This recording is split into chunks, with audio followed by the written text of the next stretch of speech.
The vast Pacific. A sleep story about immensity and the Polynesian response. For the next 25 minutes, we're floating on the Pacific Ocean. The largest thing on Earth.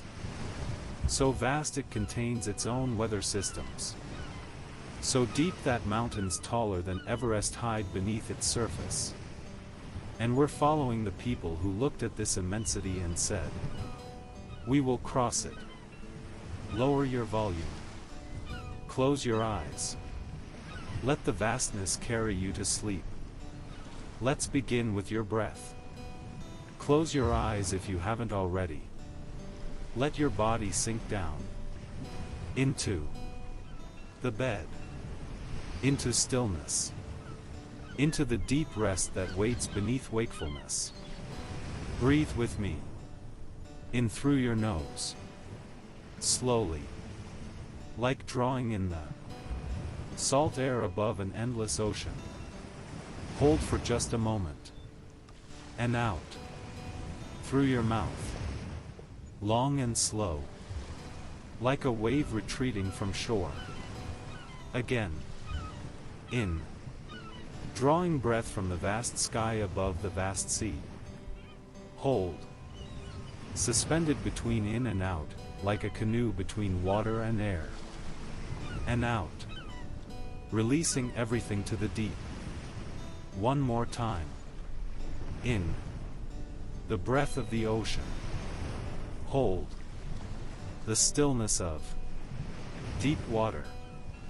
And out. Surrendering to the rhythm of waves, of tides. Of the eternal motion that asks nothing of you but to float. Good. Let your breathing return to its natural rhythm now. Like waves. Always moving. Always returning. Never hurrying. Never stopping. Tonight we float on the Pacific. The largest ocean. We feel its immensity. And then we meet the people who navigated it without maps, without compasses, without instruments. Just stars and waves. And knowledge passed down through generations. You don't need to stay awake to hear how they did it. Just listen. Until sleep finds you. Until you drift like a canoe on calm seas. Until rest pulls you down into depths where there are no thoughts. No worries. Only the quiet darkness of deep water. Let's begin. Part 1, the immensity.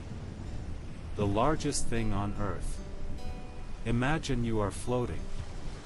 On water. Warm water.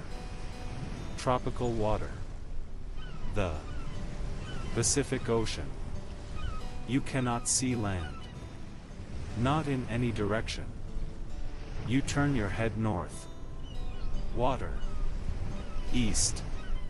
Water. South. Water. West. Water. Just water. Blue water. Under blue sky. Horizon in every direction. The curve of the earth. Visible because there is nothing to block the view. This is normal on the Pacific. This is most of the Pacific. Just water. Endless water. The Pacific Ocean is the largest thing on Earth. Larger than all the continents combined. If you took all the land on Earth, every continent, every island, every bit of ground, and placed it in the Pacific Ocean, there would still be room for another Africa. It covers 1/3 of the planet's entire surface. 1/3 of the whole Earth. It is so wide that it spans nearly half the globe. From the coast of Colombia in South America to the coast of Malaysia in Asia is almost 12,000 miles. 12,000 miles of water. If you flew in a straight line at 500 miles per hour, it would take you an entire day. 24 hours of flying. And all you would see below you is water. The Pacific is so deep that the average depth is over 2 miles. 2 miles straight down. If you took Mount Everest, the tallest mountain on land, and placed it in the average Pacific Ocean floor, its peak would still be a mile underwater. And the Pacific has places much deeper than average. The Mariana Trench, nearly 7 miles deep. If you dropped a steel ball from the surface, it would take over an hour to reach the bottom. 1 full hour of falling. Through water. Through darkness. Through pressure that would crush anything not specifically designed to survive it. 7 miles of water above the deepest floor. More than the height of the atmosphere we breathe. You could stack dozens of Everests in the Mariana Trench and still not reach the surface. The Pacific is so vast it creates its own weather. Storms born in its western reaches cross thousands of miles before reaching land.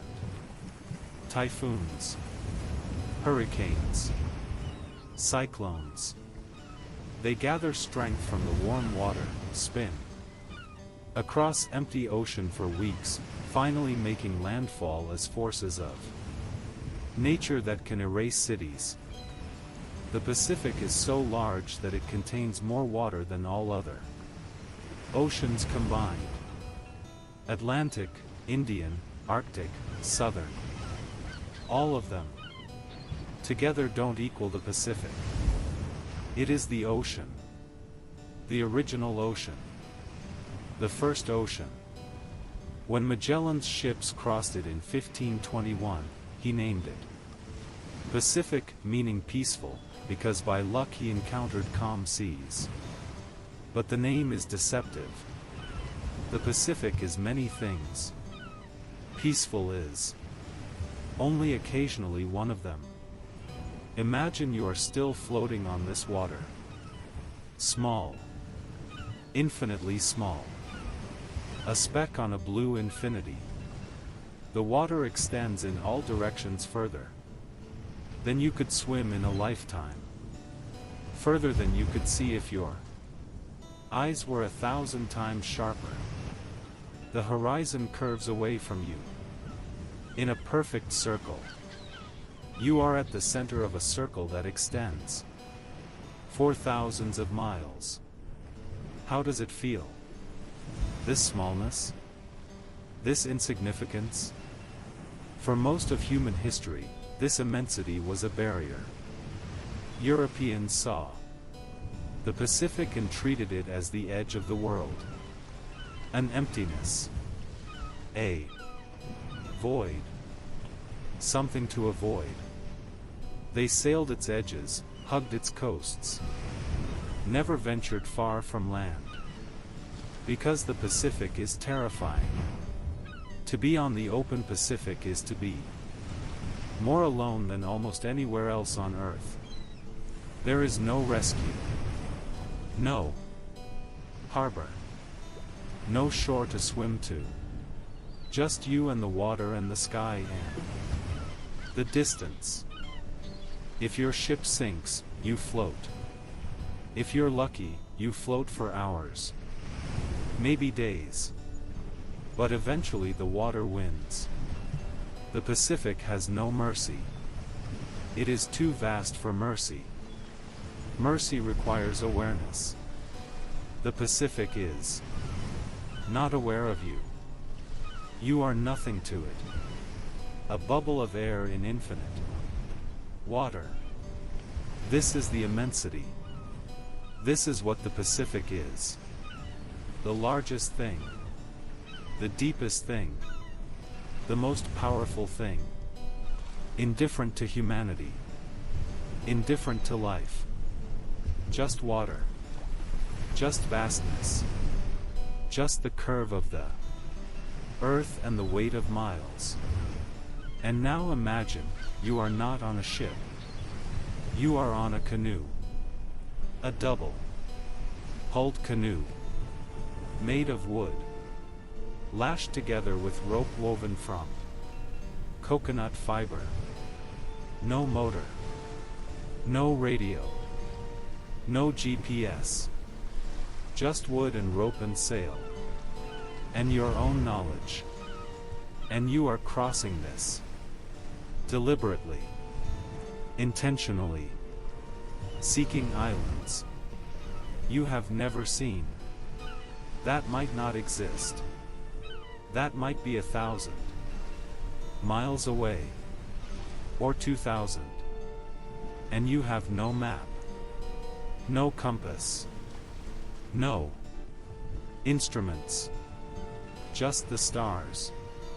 The waves. The clouds. The birds. And knowledge. This is what the Polynesians did. This is how they responded to immensity. Not with fear. Not with avoidance. With curiosity. With courage. With the most sophisticated navigation system ever developed without technology. Let this vastness stay with you as you drift deeper into sleep. The endless water. The curve of the earth. The depths below. The sky above. The infinite blue in all directions.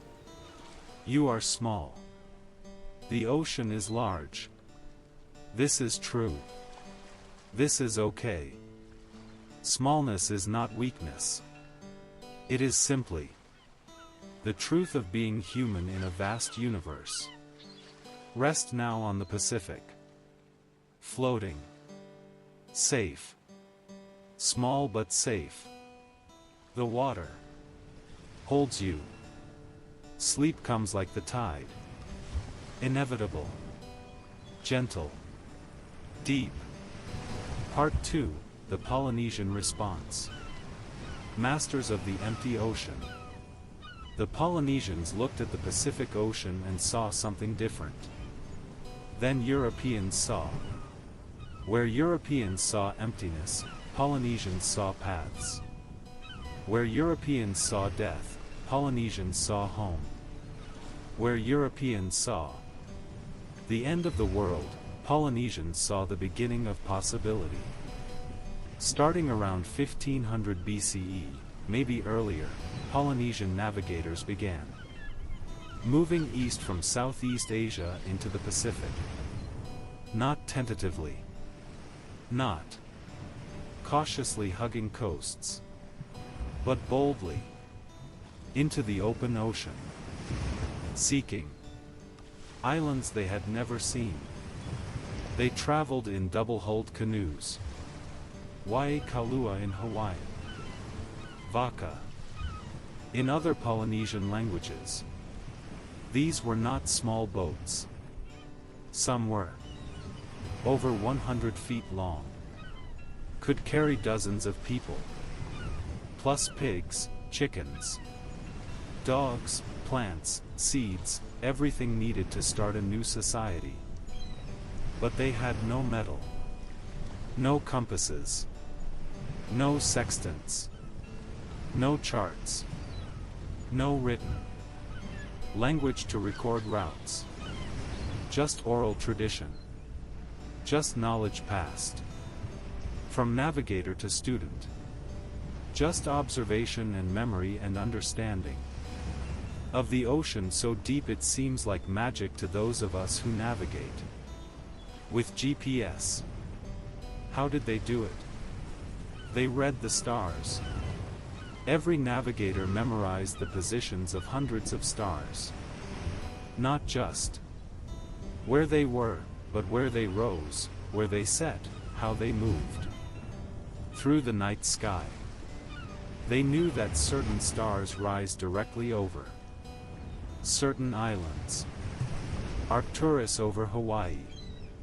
If you sail toward where Arcturus rises, you will reach Hawaii. Simple. If you understand the stars.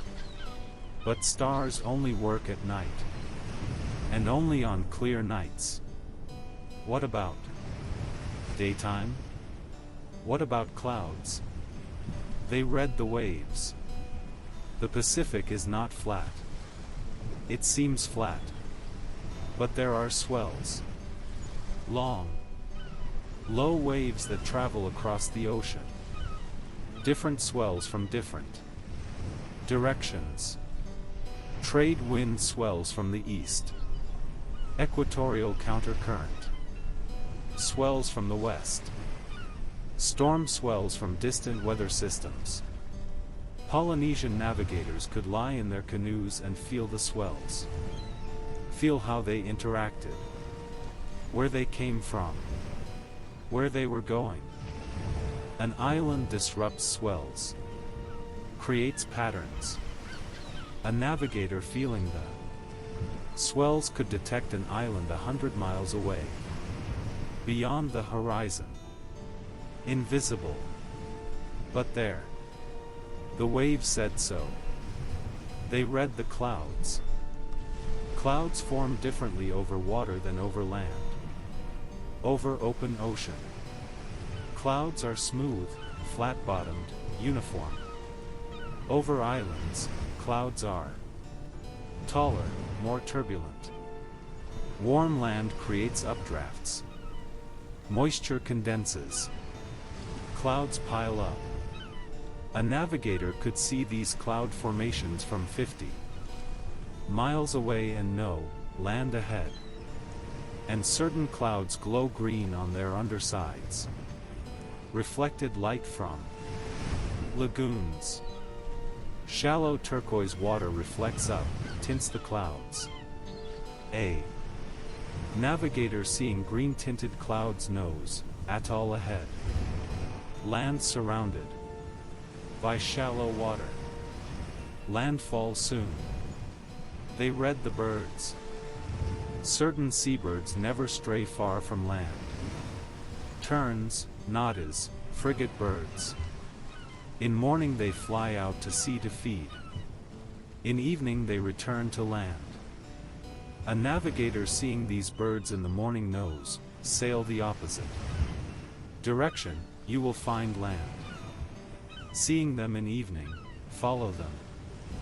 They go home. You can too. And there are other signs.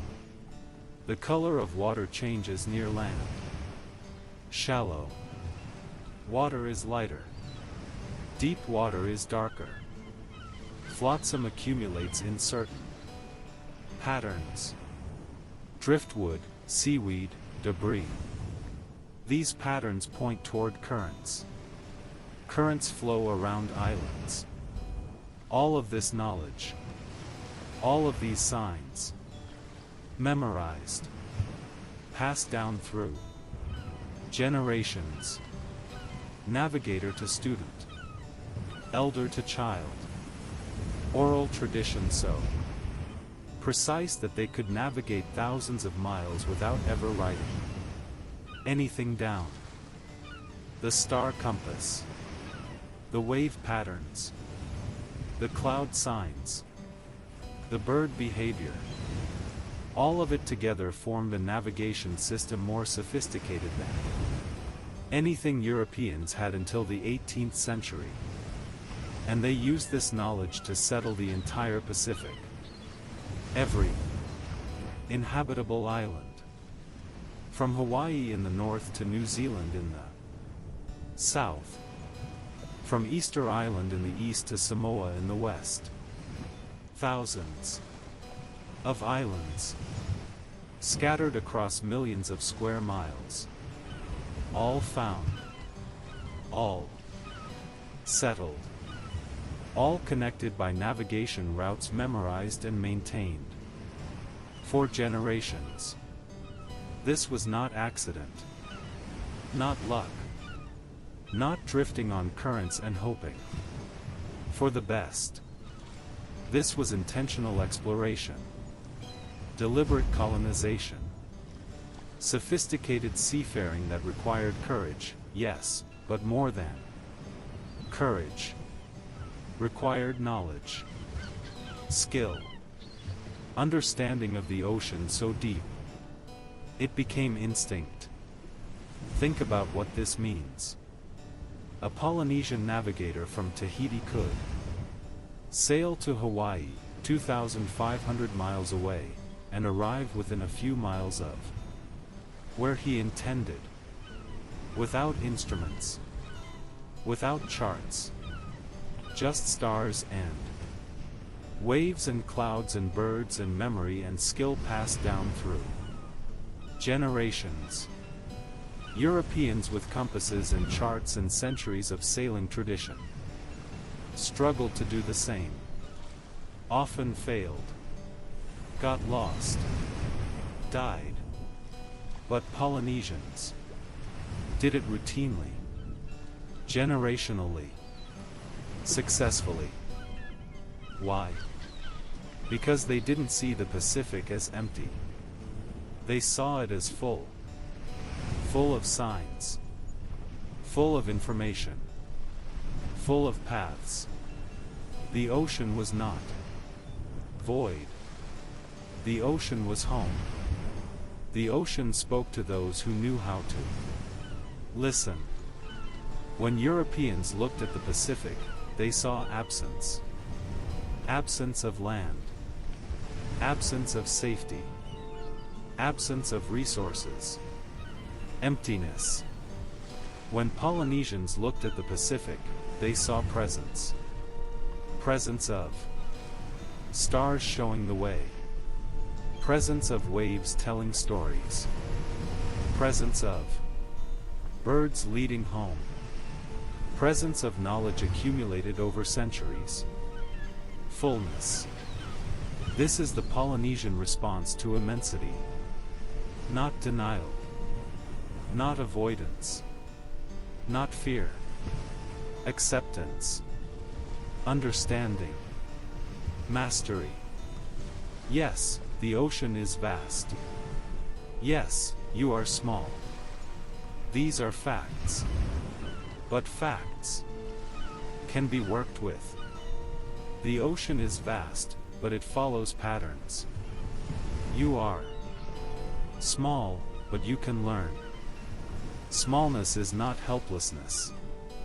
Vastness is not emptiness. The Pacific is the largest thing on Earth. And the Polynesians crossed it again and again, for thousands of years. Not despite its vastness. Because of their understanding of it. They didn't need to make the ocean smaller. They needed to make themselves larger.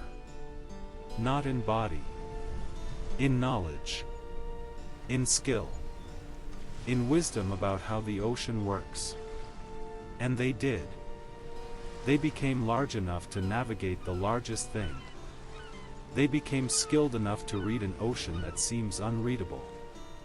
They became wise enough to find islands in an emptiness that seems infinite. This is what humans can do. When faced with immensity. When confronted with their own smallness. We can learn. We can adapt. We can develop. Knowledge so sophisticated it seems like magic. We can cross oceans. Without instruments. We can find tiny islands in infinite blue. We can thrive in vastness that should overwhelm us. The Polynesians proved this. On the Pacific. The largest thing on Earth. They proved that immensity can be navigated. That smallness can learn to work with largeness. That humans, fragile and tiny and mortal, can accomplish the impossible if they pay attention. If they remember.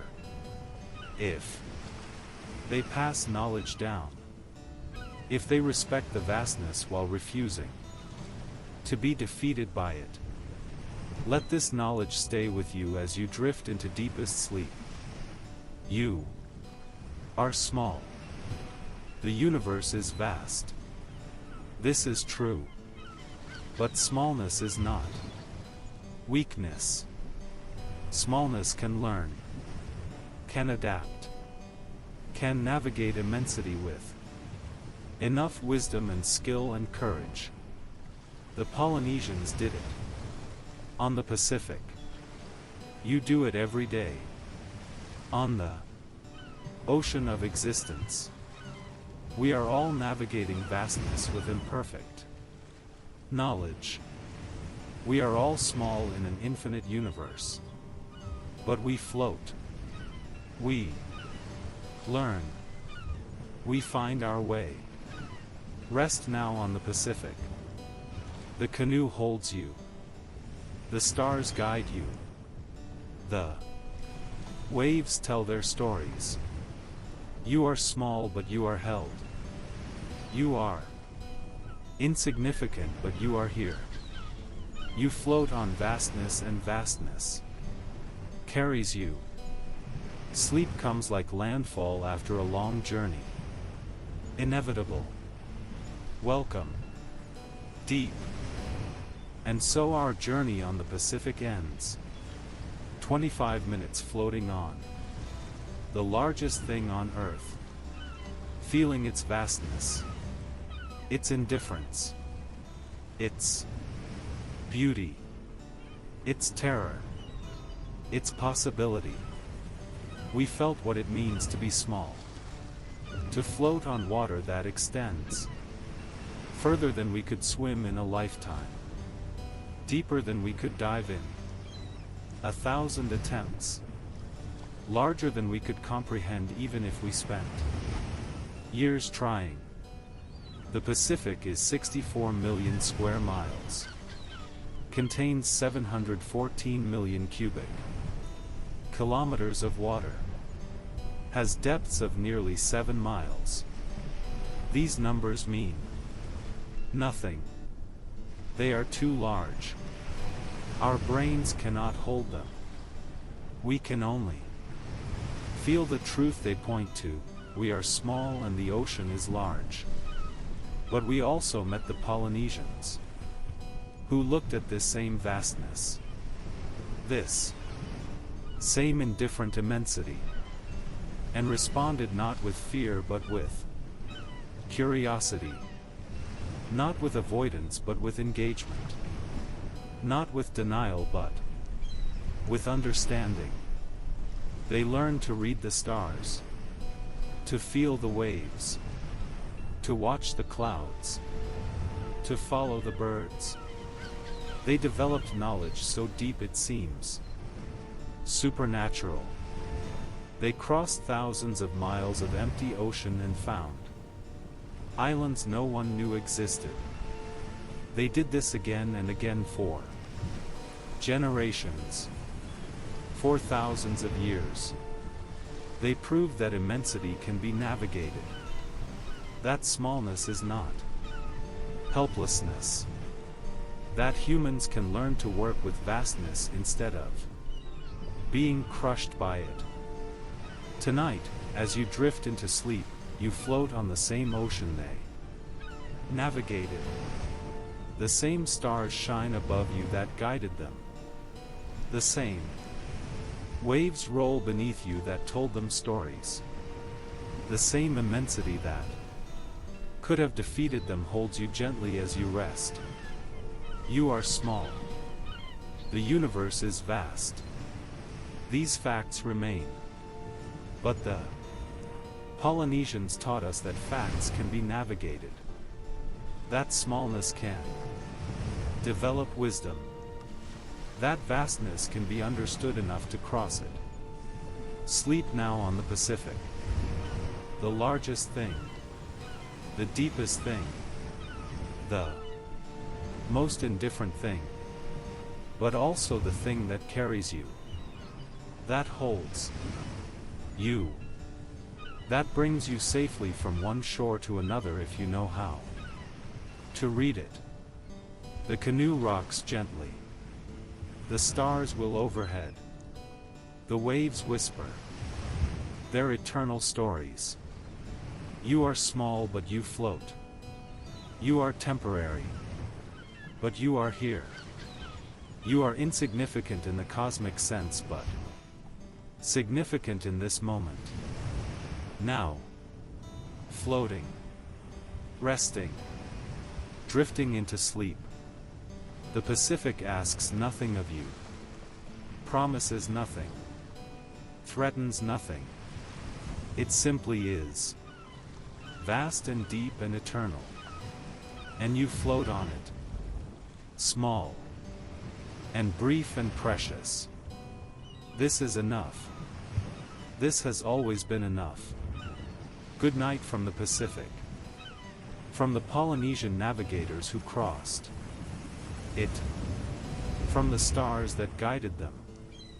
From the waves that told them stories. From the vastness that holds us all. Sleep. The ocean carries you. The darkness below is deep and restful. Sink into it. Surrender to it. Let the Pacific pull you down into depths where there is no light, no thought, no worry. Only the quiet peace of deep water. All is vast. All is small. All is exactly as it should be. Sleep well, navigator. The stars watch over you. The waves rock you gently. The journey is complete. The shore is reached. Rest has arrived. Good night.